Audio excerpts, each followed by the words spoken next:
नमस्कार विद्यार्थी मित्रांनो. आज आपण व्याकरण विभागातील शब्दांच्या जाती अभ्यासणार आहोत. शब्दांच्या जाती म्हणजेच पार्ट्स ऑफ स्पीच किंवा वर्ड क्लास असंही त्याला तुमच्या इंग्रजीत म्हटलं जातं. मुलांनो, एखाद्या शब्दाला किंवा अनेक शब्दांना पूर्ण अर्थ प्राप्त झाल्यावर त्याला वाक्य असं म्हणतात. बरोबर? म्हणजे अनेक शब्दांचं मिळून एक वाक्य बनलेलं असतं. या शब्दांना आपण वाक्यामध्ये जेव्हा वापरतो त्यावेळेला त्याच्या मूळ रूपामध्ये बदल करत असतो आणि हे बदललेलं रूप ज्याला आपण पद असं म्हणतो किंवा या पदांना आपण शब्द असे म्हणतो. बऱ्याचदा शब्दाच्या मूळ रूपाला प्रत्यय लावून जे रूप तयार होतं म्हणजे मूळ तसाच्या तसा शब्द आपण त्यात वापरत नाहीत तेव्हा त्यास विकृती असे म्हणतात. आता विकृती म्हणजेच काय तर शब्दाच्या मूळ रूपाचं बदललेलं रूप आहे. वाक्य हे शब्दांचं बनलेलं असतं किंवा पदांचं बनलेलं असतं. या शब्दांची वाक्यामध्ये वेगवेगळी कामं असतात. त्याच्या विविध कार्यावरून त्यांना वेगवेगळी नावं दिली गेली आहेत. त्यालाच शब्दभेद किंवा शब्दांच्या जाती असं म्हणतात. म्हणजेच इंग्रजीत पार्ट्स ऑफ स्पीच किंवा वर्ड क्लास असंही संबोधलं जातं. आता वाक्यात येणारे शब्द त्याच्या मूळ रूपामध्ये जसेच्या तसे ठेवले जात नाहीत. वाक्य होण्यासाठी त्यांच्या रूपामध्ये बऱ्याचदा बदल केले जातात. परंतु असा बदल सर्वच शब्दांच्या रूपामध्ये होत नाही. काही शब्दांच्या रूपामध्ये बदल होतो तर काही शब्द बदलतच नाही, तसेच्या तसेच वापरले जातात. तर जे शब्द बदलतात त्यांना विकारी शब्द किंवा सव्यय असं म्हणतात. तर ज्याच्यामध्ये बदल होत नाहीत त्यांना अविकारी शब्द किंवा अव्यय असं म्हटलं जातं. आणि या सर्वांवरून शब्दांच्या एकूण 8 जाती आहेत.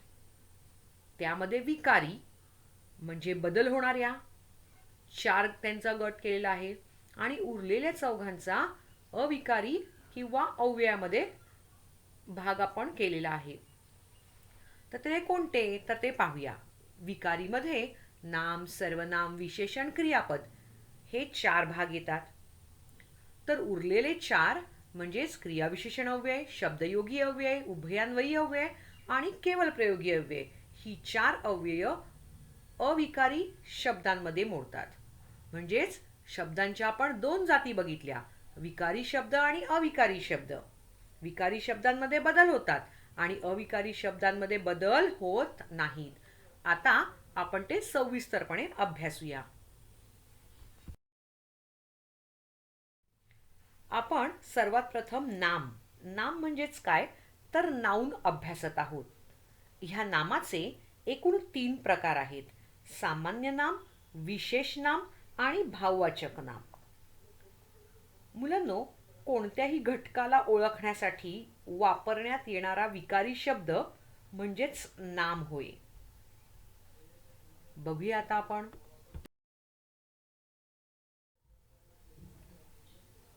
सामान्य नाम म्हणजेच कॉमन नाउन.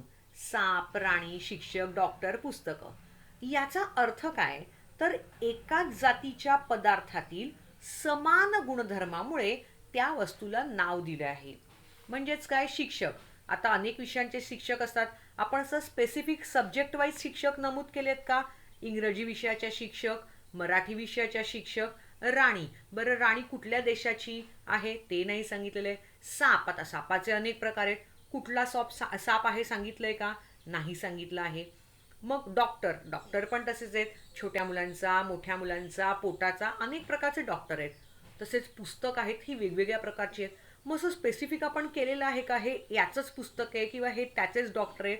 नाही. आपण हे कॉमन जे जे आहेत डॉक्टर त्यांना आपण डॉक्टर असं म्हटलेलं आहे. म्हणजे काय तर ते कॉमन नाउन आहेत, सामान्य नामं.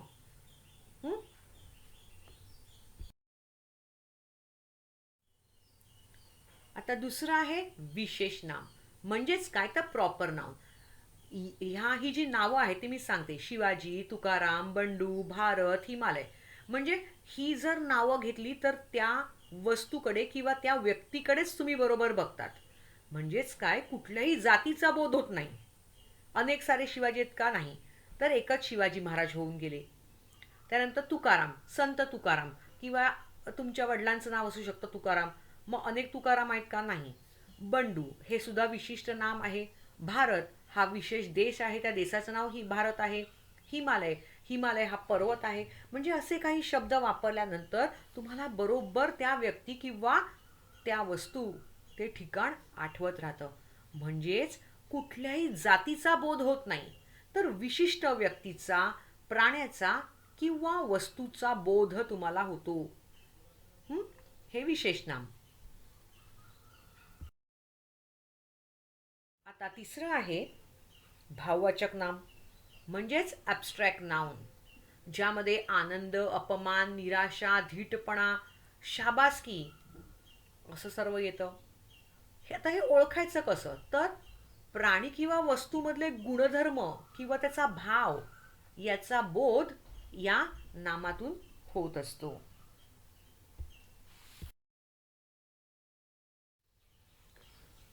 आता हे ओळखायचं कसं, नाम आहे हे ओळखणार कसं, तर त्यासाठी काही टेक्निक्स आहेत. वाक्याचा कर्ता व कर्म हे नाम असतं. आता मी खाते एक उदाहरणार्थ वाक्य देते. पारध्याने ससा पकडला. करणारा कोण, पकडणारा कोण, पारधी. बरोबर. मग पारधी हा कर्ता आहे.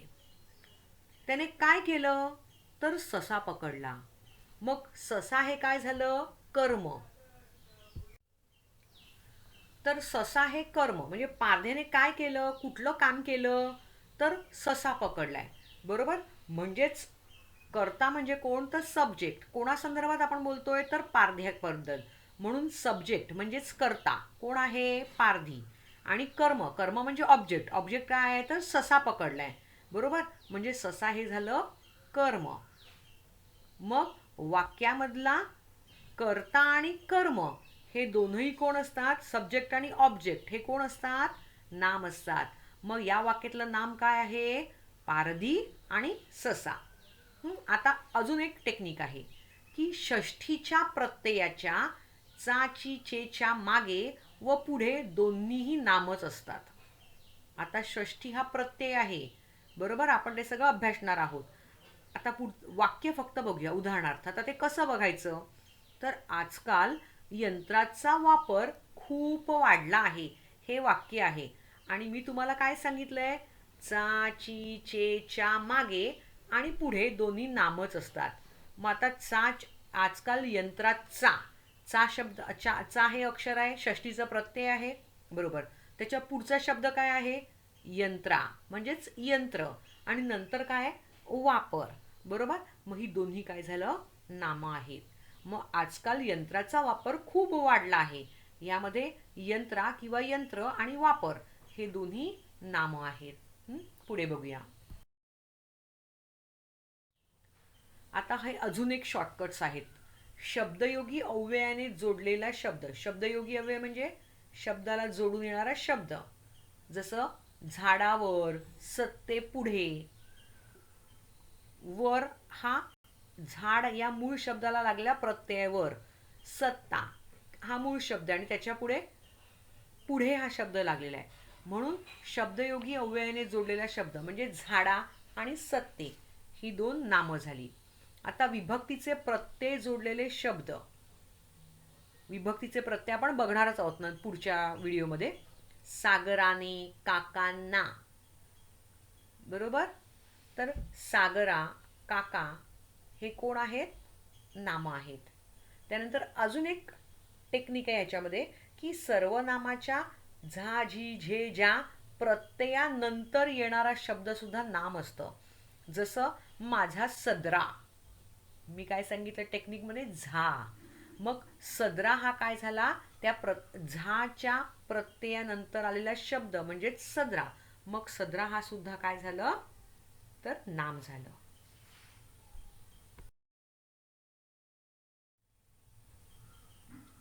आता आपण काही वाक्य बघूया. कुत्रा घराची राखण करतो. करणारा कोण, कुत्रा. म्हणून कुत्रा हे काय झालं, नाम झालं. भारत हा माझा देश आहे. भारत, भारत हे काय झालं, नाम झालं.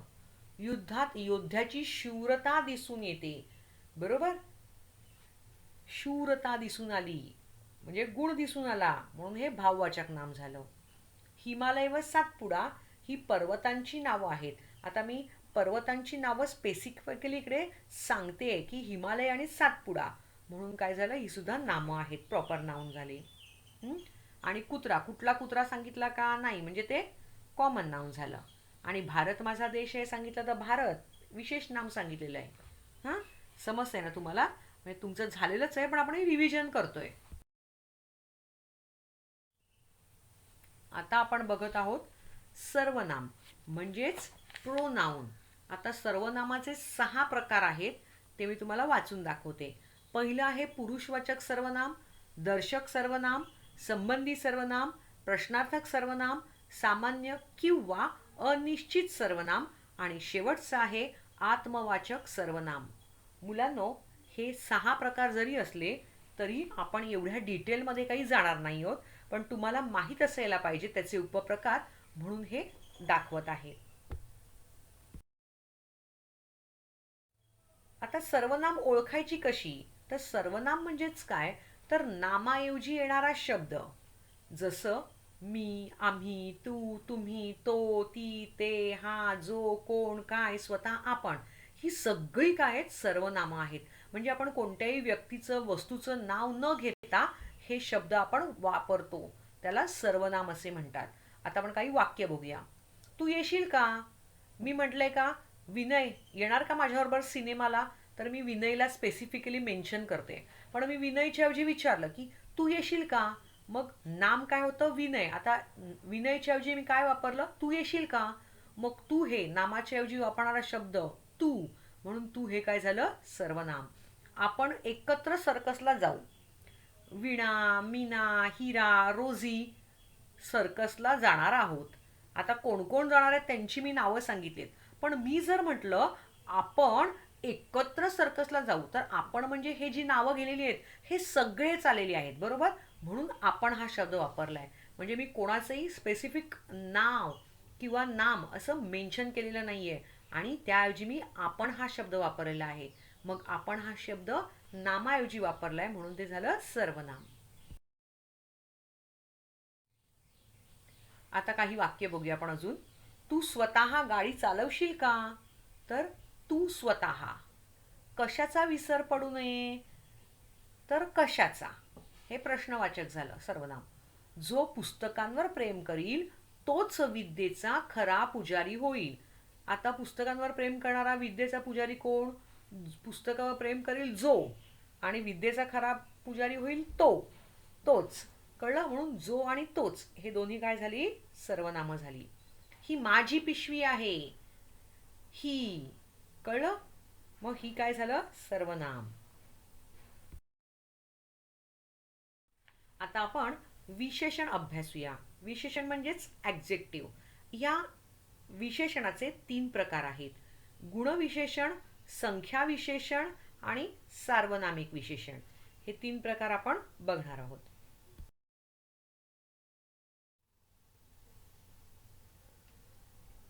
आता गुणविशेषणाचे 3 प्रकार सांगितले तरी आपण डिटेलमध्ये जात नाही आहोत. मी तुम्हाला पुन्हा सांगते, आपण वरवर हे बघणार आहोत आणि मग पुढे जाणार आहोत. गुणविशेषण. आता गुणविशेषण कसं ओळखायचं, तर वर निळे निळे आकाश होते, आपण आकाशाबद्दल निळे निळे हा शब्द वापरलेला आहे. म्हणजे आकाश कसं होतं, तर निळं निळं, म्हणून निळं निळं हे त्याचा काहीतरी गुण झाला आकाशाचा. राजा लोभी होता, राजाचा गुण काय होता, तर लोभी होता. लोभी म्हणजे सेल्फिश होता. मग हे गुण सांगितलेले आहेत. म्हणजेच गुणविशेषणाचा अर्थ काय, तर कोणत्याही प्रकारचा गुण किंवा वैशिष्ट्य यामध्ये दाखवलं जातं. चला नेक्स्ट स्लाइडवर जाऊया. संख्या विशेषण. संख्या विशेषण म्हणजेच ॲडजेक्टिव्ह ऑफ क्वांटिटी, ज्याच्यामध्ये तुम्हाला नंबर्स कळतात, संख्या कळते. जसं मला थोडे तांदूळ हवेत, किती सांगितले का, नाही, मी संख्या सांगली, मी थोडे सांगितलेत. मग थोडे म्हणजेच काय, तर मी क्वांटिटी सांगतेय, म्हणून ते झालं संख्या विशेषण. 100 कौरव होते, आता कौरव किती होते तर 100, त्यांची संख्या दिलेली आहे. म्हणजेच काय तर 100 हे झालं संख्या विशेषण. याचाच अर्थ असा की संख्येचा किंवा अंकाचा यातून बोध होतो ते संख्या विशेषण. आता आपण बघतोय सार्वनामिक विशेषण म्हणजेच प्रोनाउन्शियल ॲडजेक्टिव्ह. हे कधी येतं तर सर्वनामाच्या नंतर नाम येतं. तर बघा, त्यांच्या कीर्तनात प्रचंड भक्ती होती. नावाप्रमाणे बघा, सार्वनामिक विशेषण, विशेषण जे आहे त्याच्यामध्ये सर्वनाम येतं. कीर्तनात प्रचंड भक्ती होती कोणाच्या त्यांच्या, म्हणून त्यांच्या हे काय झालं सार्वनामिक विशेषण. आम्ही या इमारतीतले कायमचे रहिवासी आहोत. आम्ही इमारतीतले कायमचे रहिवासी आहोत. कोणत्या तर या, म्हणून या हे काय झालं सार्वनामिक विशेषण. म्हणजेच सर्वनामाच्या नंतर नाम येतं नेहमी, हे असं ओळखायचं असतं. हां, चला आता आपण क्रियापद म्हणजेच वर्ब बघत आहोत. बघा, आईने बाळाला निजवले, निजवले म्हणजे झोपवले. काकी मुलाला समजावत होती, काकी मुलाला काय करत होती समजावत होती. लोक सुरुवातीला घाबरली, काय केलं घाबरली. आता हे वर्ब म्हणजे क्रियापद, हे कधी येतं तर वाक्याचा अर्थ पूर्ण करणारा शब्द आहे. मी जर म्हटलं आईने बाळाला, तर पुढे काय कळलं असतं का नाही. काकी मुलाला काय करत होती माहित नाही. लोक सुरुवातीला काय झालं काहीही सांगितलेलं नाहीये. म्हणजेच काय तर ज्या शब्दामुळे पूर्ण वाक्याला अर्थ प्राप्त होतो ते आहे क्रियापद. म्हणजेच वाक्याचा अर्थ पूर्ण करणारा शब्द. तर आईने बाळाला निजवले, निजवले हे क्रियापद. काकी मुलाला समजावत होती, समजावत होती. आता इथे दोन क्रियापद कशी तुम्ही विचारत तर ते सपोर्टेड असतं ना तुमचं, ते आहे सहाय्यक क्रियापद. लोक सुरुवातीला घाबरली, घाबरली हे झालं क्रियापद किंवा वर्ब.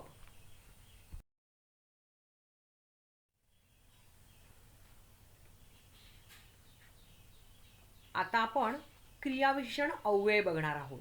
सव्यय संपलेले आहेत, हे आहेत अव्यय. क्रियाविशेषण अव्यय हे बदलणारे नसतात असं मी तुम्हाला म्हटलं आहे. हे आहे ॲडवर्ब. आता उदाहरण बघूया. आम्ही संध्याकाळी त्यांच्या घरी गेलो. क्रिया कधी घडली संध्याकाळी, म्हणून संध्याकाळी हे झालं क्रियाविशेषण. आपण वाक्यातलं क्रियापद असतं त्याला प्रश्न विचारायचा की क्रियाविशेषण अव्यय कळतं म्हणजे जास्तीची माहिती क्रियापदाबद्दल. आणि एकदम अभिषेक धावत सुटला, कसा एकदम, म्हणून एकदम हे झालं क्रियाविशेषण. त्याच्या तोंडाला मग पाणी सुटलं, कधी सुटलं मग पाणी सुटलं. म्हणजेच क्रियापदाबद्दल हे तीनही शब्द अधिक माहिती सांगणारे आहेत. म्हणून ते झालं क्रियाविशेषण अव्यय.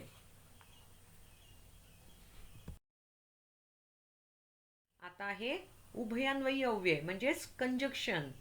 आता हे काय करतं तर दोन वाक्य किंवा दोन शब्दांना जोडणारा शब्द.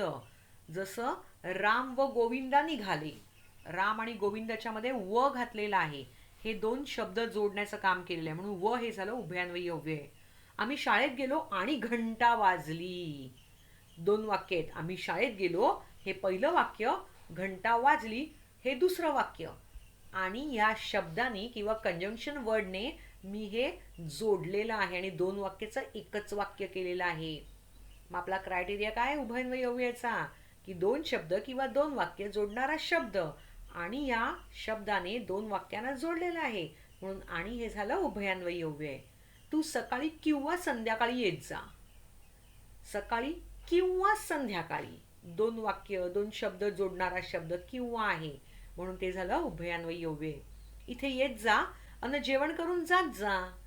दोन वाक्य आहेत. इथे येत जा, जेवण करून जात जा. या दोन्ही वाक्यांना जोडणारा शब्द अन हा लावलेला आहे, अन, म्हणून ते झालं उभयान्वयी अव्यय. आहे शब्दयोगी अव्यय. प्रेपोजिशन हा नेहमी शब्दाला जोडून येत असतो. घरापासून शाळा दूर आहे. घराला पासून हा प्रत्यय लावलेला आहे आणि म्हणून घरापासून हा शब्द तयार झालेला आहे. आणि शब्दाला जोडून येणारा शब्द म्हणून शब्दयोगी अव्यय घरापासून. माझ्याजवळ 5 रुपये आहेत. जवळ आईसाठी बाबांनी साडी आणली. साठी हे तीनही पासून, जवळ, साठी हे शब्दाला जोडून येणारे शब्द आहेत आणि म्हणून ते आहेत शब्दयोगी अव्यय.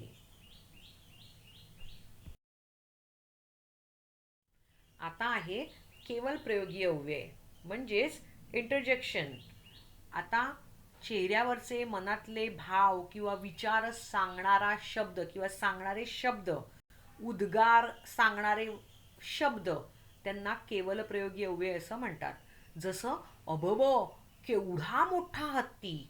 यामध्ये अबब म्हणजे बापरे खूप मोठा महाकाय अशा अर्थाने किंवा आश्चर्य करून आपण म्हटलेलं आहे. म्हणून अबब हे काय झालं? केवल प्रयोगी अव्यय झालं. शाबास, चांगले उत्तर दिलेस. आपण कौतुक करतो आणि कौतुकासाठी आपण शब्द वापरलाय शाबास आणि म्हणून शाबास हे झालं केवल प्रयोगी अव्यय. बाप रे, धरण तर फुटलं. म्हणजेच काय, धरणाबद्दल आपण शब्द वापरले बाप रे. हा, म्हणून बाप रे हे काय झालं? केवल प्रयोगी अव्यय. शी, मला नाही आवडत ते. म्हणजे मला आवडत नाही हे सांगताना मी पुढे शी हा शब्द वापरलेला आहे. बरोबर, मनातला भाव किंवा विचार स्पष्ट केला आहे म्हणून शी हा शब्द केवल प्रयोगी आहेत. म्हणजेच मनातले भाव, विचार शब्द करणारा विचार स्पष्ट करणारा शब्द किंवा उद्गार सांगणारा शब्द म्हणजेच केवल प्रयोगी अव्यय होय. जसं या वाक्यात आपण काय बघितलं? अबब, शाबास, बापरे आणि शी ही काय झालं? केवल प्रयोगी अव्यय आहे. मुलांनो, मला वाटतं आता तुम्हाला हे समजलंच असेल. आता क्वेश्चन आन्सर्स टाइम आहे आणि तुम्हाला मनामध्ये उत्तरं तयार करायची आहेत. हां, चला. खालील वाक्यातील अधोरेखित शब्दांच्या जाती ओळखा असा प्रश्न तुम्हाला परीक्षेत विचारला जातो. कानांवर विश्वास ठेवा. कानांवर, वर शब्दाला मी काय केलंय? अधोरेखित केलेलं आहे म्हणजे अंडरलाईन केलेली आहे. आणि मग शब्दाला जोडून आलेला शब्द काय आहे? तुम्हीच ठरवा. मी उत्तर इतकेच सांगणारच नाही. तुमचं उत्तर मनात ठेवा किंवा लिहून ठेवा. ठरवलंत का? जायचं पुढे? चला, नेक्स्ट सेंटेन्स. देखावे सुंदर आहेत. सुंदर हे काय झालं? विशेषता दाखवली त्या देखाव्याबद्दलची. म्हणजे काय झालं हे? आलं लक्षात? चला, पुढचं वाक्य आहे. आम्ही पुन्हा मागे परतलो. आम्ही कोण कोण ते सांगितलेलं नाहीये. नामाऐवजी वापरला गेलेला शब्द आहे तो. समजतंय का? नेक्स्ट. चहा घेतला नि घराकडे परतलो. आता चहा घेतला, घराकडे परतलो ही दोन वाक्य आहेत वेगवेगळी. त्यांना नी ने जोडलेला आहे. बरोबर, मग दोन वाक्य किंवा दोन शब्द जोडणारा शब्द म्हणजेच कुठचं अव्यय आहे? कळलं तुम्हाला? चला पुढे. अभिमन्यू रागाने पाहत होता. अभिमन्यू हे मी काहीतरी स्पेसिफिक मेन्शन केलंय, कोणाचं तरी नाव. मग ते काय आहे? कळतंय का? चला, नेक्स्ट स्लाइडवर जाऊया. हे सगळं करताना उत्तरं लक्षात ठेवतायत ना तुम्ही? किंवा नोट डाऊन करतायत? नंतर चेक करायची तुम्हाला ती. मी एका वडाच्या झाडापाशी बसलो. मी एका वडाच्या झाडापाशी असं जर मी म्हटलं तर त्या शब्दामुळे, बसलो या शब्दामुळे वाक्याला अर्थ पूर्ण होत नाही. बरोबर, मग वाक्याचा अर्थ पूर्ण करणारा शब्द त्याला काय म्हणतात? आठवते का? ईश, ही कसली भाजी आणली आज? मनातले भाव सांगते मी ईश या शब्दाद्वारे. कळलं? कुठलं अव्यय आहे ते? सलील घटाघटा पाणी पितो. पाणी पिण्याची क्रिया कशी आहे? घटाघटा. मग घटाघटा हे काय आहे? येतंय लक्षात? आता पुढचं वाक्य. मला मुंबईची हवा आवडत नाही कारण तेथे फार उकडते. मला मुंबईची हवा आवडत नाही हे एक वाक्य. तेथे फार उकडते हे दुसरं वाक्य. कारण या शब्दांनी दोन वाक्यांना मी जोडलेलं आहे. मग दोन वाक्य जोडणारा शब्द त्याला कुठलं अव्यय म्हणतात? Next sentence. मुलांप्रमाणे झाडे वाढवावीत. मुलांप्रमाणे, प्रमाणे या शब्दाला मी अंडरलाईन केलेलं आहे किंवा अधोरेखित केलेलं आहे. बरोबर. मग शब्दाला जोडून येणारा शब्द, त्याचं काय होतं? शब्दाला जोडून येणारा शब्द त्याला कुठला अव्यय म्हणतात? आलं का लक्षात? Next sentence. यंदा पाऊस वेळेवर आला. पाऊस वेळेवर आला, पण कधी? यंदा. मग यंदा हे काय येणार? येतंय का लक्षात? तुमची उत्तरं झाली असतील असा अंदाज बांधते. चला पुढच्या स्लाइडवर जाऊया. बघा तुमची उत्तरं आता तपासून तुम्ही लिहिलेले उत्तरं किंवा तुम्ही ठरवलेली उत्तरं बरोबर आहेत का? टॅली करा ती. पहिलं होतं शब्दयोगी अव्यय, मग विशेषण, मग नामाऐवजी वापरला जाणारा शब्द सर्वनाम होता. नंतर दोन शब्द किंवा दोन वाक्य जोडणारा शब्द म्हणजे उभयान्वयी अव्यय होतं. मग अभिमन्यू हे काय होतं? नाम होतं. आणि मग शेवटच्या वाक्यात काय विचारलं होतं? क्रियापद, वाक्याला अर्थ पूर्ण करणारा शब्द, म्हणून ते क्रियापद होतं. कळलं? चला पुढच्या उत्तरांकडे जाऊया. केवल प्रयोगी अव्यय. ईश, मनातले विचार किंवा भाव स्पष्ट करणारा शब्द होता. नंतर होतं क्रियाविशेषण अव्यय. क्रिया कशी घडली? पाणी कसा प्याला त्याने? घटाघटा. आता उभयान्वयी अव्यय आहे. उभयान्वयी अव्यय म्हणजे दोन शब्दांना किंवा वाक्यांना जोडणारा शब्द, कारण. हा. नंतर शब्दयोगी अव्यय आहे. शब्दयोगी अव्यय म्हणजे शब्दाला जोडून आलेला शब्द होता. आणि मग शेवटचं परत होतं वाक्य क्रियाविशेषण अव्यय होतं त्यामध्ये, कारण क्रिया कधी घडली त्याची अधिक माहिती दिलेली होती. मला वाटतं तुम्हाला हा व्याकरण विभाग शब्दांच्या जाती व्यवस्थित समजलेला असेल. आता हे छानपैकी नोट डाऊन करून ठेवून द्यायचं आहे, जेणेकरून तुम्हाला हे वर्षभर अभ्यासायचं आहे.